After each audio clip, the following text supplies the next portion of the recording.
Hey YouTube, how's it going? It's Quinton here, and welcome back to tutorial number 13. And in this tutorial, I thought it would be best that we practice our CSS just a little bit more. And the way we're going to do that is we're going to work with some font properties, okay? So the font properties in CSS obviously allow us to do some really cool stuff to all the font on our website. So let's go ahead and just add in a paragraph quickly.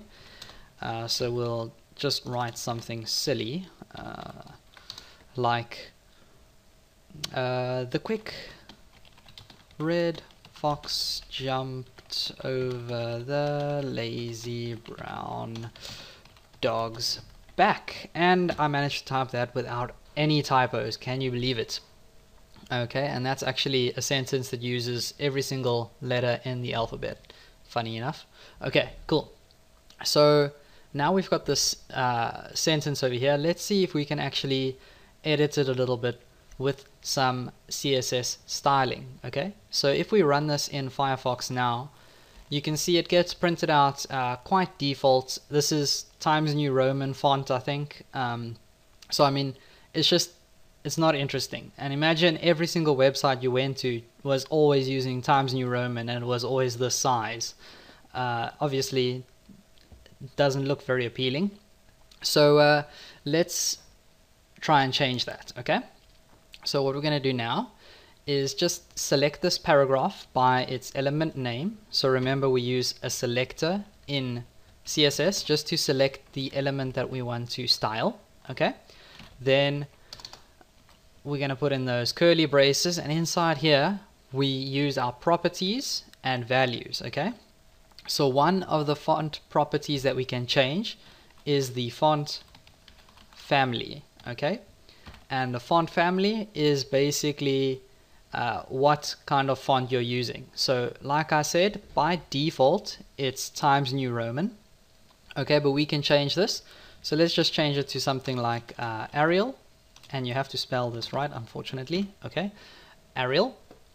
And now when we save this and go back and click refresh, you can see that the text has quite clearly changed from Times New Roman to Arial. Okay, and again we can change this to Homer or anything else that is actually installed on your computer. Okay, now when it comes to using fonts that aren't installed on the user's computer, so if you want to use a special font that you maybe downloaded from the internet, that gets a little bit complicated, so I'm not going to be speaking about that in this video. But for now, you guys can just be aware that you can use any kind of font as long as it's a font that's like standard to your computer. So there are some fonts that like differ from Windows to Mac to Linux or whatever, but there are some that are across all platforms, so you might just want to get used to that or just read up a bit about that. Okay, and then the next thing I want to talk to you guys about is a font property called font weight.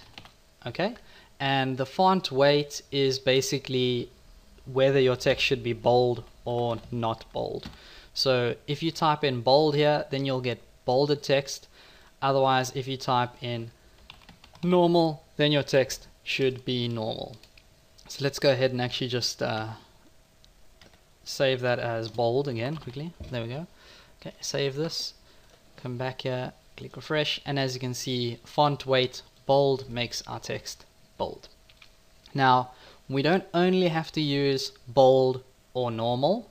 We could also use values that go from 100 through to 900, okay? And those basically mean 100 is normal, and then 900 is fully bold.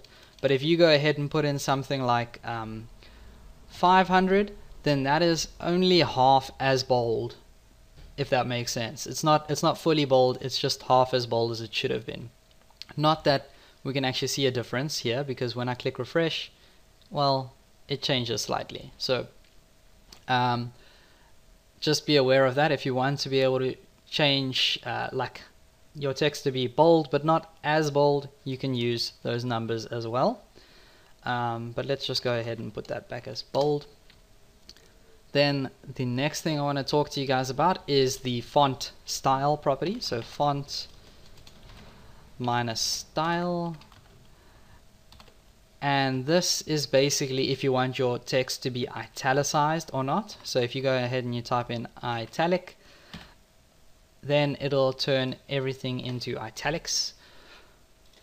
And again, the other value for this is normal. So if you want your text to appear normal, then you can go ahead and just type in normal there as well. It doesn't really matter. Okay, so you've got bold, italics, font family. What else? We can also work with something called the font size property. Okay, and font size is basically how big do you want your text, obviously. So you can give this a measurement in pixels, and by default I think it's around 12 pixels. So let's make it something really big that's kind of noticeable. So we'll go ahead and say 24 pixels. Okay, and now it should actually pretty much double in size. So when we go ahead and click refresh, you can see the text is much bigger. Okay, so those are the 4 different properties that we can work with in CSS when we're working with fonts, but we can actually make this shorter because we can actually put all of these properties into one line. Okay, and to do that, all we have to do is type in the word font. So that's the property we're going to access. And then you can start off with typing the word bold if you want your text to be bold.